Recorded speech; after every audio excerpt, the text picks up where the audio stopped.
Assalamualaikum warahmatullahi wabarakatuh. Salam Pramuka. Teman-teman, di zaman modernisasi dan globalisasi saat ini, kita mudah dalam mengakses informasi. Bukan hanya hal itu, kita juga mampu melihat kehidupan manusia lain dengan mudah melalui sosial media. Berbagai macam informasi yang kita temui menjadikan tolak ukur dalam pemikiran dan perilaku kita. Ada informasi positif dan informasi negatif. Sebagai generasi muda, kita dituntut untuk mengikuti zaman. Tapi di sisi lain, kita harus mampu melihat mana yang baik dan buruk untuk kehidupan kita. Mengapa? Karena kita generasi muda yang akan meneruskan bangsa ini.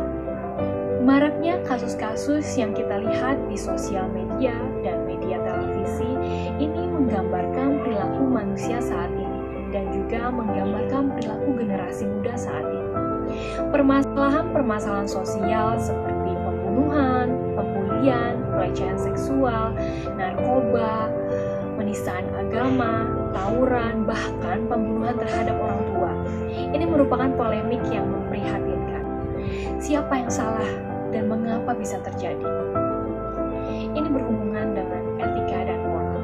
Memang, ketika kita membicarakan tentang etika dan moral, merupakan hal yang klasik. Tetapi etika dan moral merupakan pedoman bagi setiap manusia.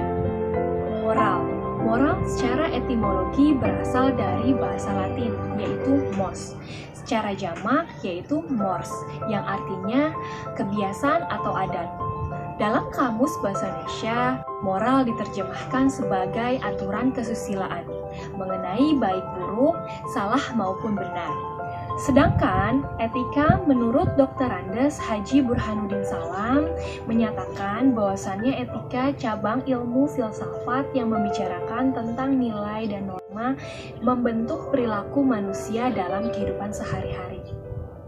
Maka dari itu, etika dan moral sangat berkesinambungan. 3 persamaan etika dan moral. Yang pertama, etika dan moral mengacu pada ajaran tentang perbuatan, tingkah laku, dan sifat seseorang. Yang kedua, etika dan moral merupakan prinsip atau aturan hidup manusia. Yang ketiga, etika dan moral bukan faktor keturunan, tetapi potensi positif yang dilakukan setiap orang. Untuk mengembangkan potensi tersebut, perlu adanya pendidikan, pembiasaan, dan keteladanan, serta dukungan lingkungan dari keluarga, sekolah, dan masyarakat secara berkesinambungan. Dalam membahas etika dan moral, yang paling mendasar adalah keluarga. Karena keluarga merupakan kelompok real dan paling utama bagi manusia. Pada kehidupan keluarga inti, terdapat berbagai macam aturan yang terkandung di dalamnya.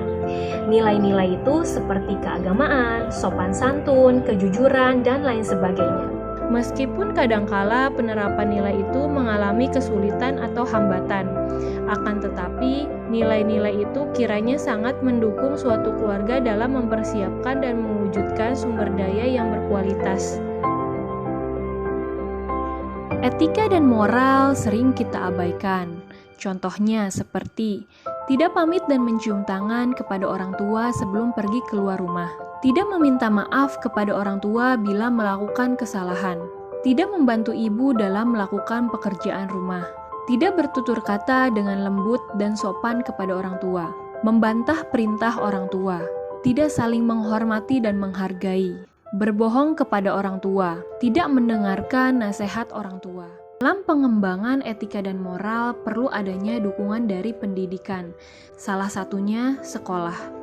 Sekolah merupakan aspek terpenting dalam menanamkan etika dan moral, karena di sekolah ada tata tertib yang mengontrol siswa.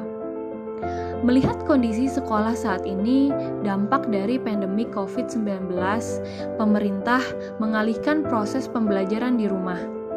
Bukan hal yang mudah melakukan pembelajaran di rumah, tapi kita bisa mengantisipasi dan bisa mengurangi kesulitan itu dengan cara mengikuti aturan dalam proses pembelajaran daring. Bagaimana tata cara melakukan pembelajaran daring sesuai dengan nilai dan norma? Yang paling utama yaitu sopan santun. banyak sekali siswa-siswi melupakan aturan berkomunikasi dengan baik saat pembelajaran daring. Misalkan, lupa mengucapkan salam, lupa memperkenalkan diri, berkata seperti teman kepada guru, tidak mengikuti pembelajaran online, itu banyak sekali ditemukan. Seharusnya, sebagai siswa lebih peka terhadap proses pembelajaran online, memiliki rasa tanggung jawab atas tugasnya sebagai siswa. Contoh etika berkomunikasi dengan baik dalam proses pembelajaran daring. Yang pertama, perhatikan waktu. Ketika ingin menghubungi bapak atau ibu guru, pilihlah waktu saat pembelajaran daring. Hindari waktu ibadah, istirahat, dan tidak menghubungi terlalu malam. Yang kedua, bahasa yang baik dan sopan. Gunakan bahasa Indonesia yang baik dan mudah dimengerti oleh guru. Jadi, jangan hubungi seperti teman walaupun kalian dekat dengan guru tersebut. Yang ketiga, awali dengan salam. Salam merupakan bentuk menghormati orang lain dan ibadah. Contohnya, bagi Muslim, Assalamualaikum warahmatullahi wabarakatuh.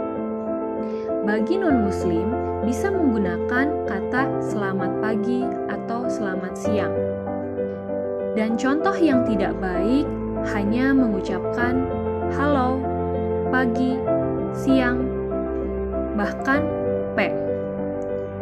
Yang keempat, ucapkan kata maaf. Untuk menunjukkan sopan santun, kita bisa mengucapkan kata maaf karena kita tidak tahu apa kesibukan bapak atau ibu guru. Contohnya, mohon maaf bapak atau ibu mengganggu waktunya. Yang kelima, perkenalkan diri secara lengkap. Perkenalkan diri kalian dengan menyebutkan nama lengkap dan kelas.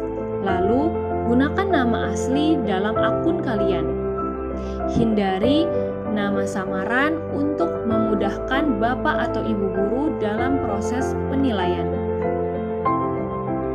Yang keenam, to the point.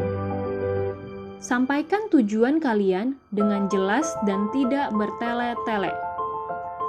Dan yang ketujuh, akhiri pesan dengan mengucapkan terima kasih. Etika berkomunikasi dalam satu grup chat atau video dengan guru. Pertama, gunakan nama asli di akun sosial media kalian. Yang kedua, tampilkan foto asli di grup chat atau tampilkan wajah saat video. Ketiga, hindari pembicaraan di luar topik pembelajaran. Keempat, bicara dan komentar yang baik dan sopan. Itulah gambaran etika dan moral yang bisa saya sampaikan, baik dalam keluarga maupun saat pembelajaran daring. Manusia dilihat dari perilaku dan perkataannya.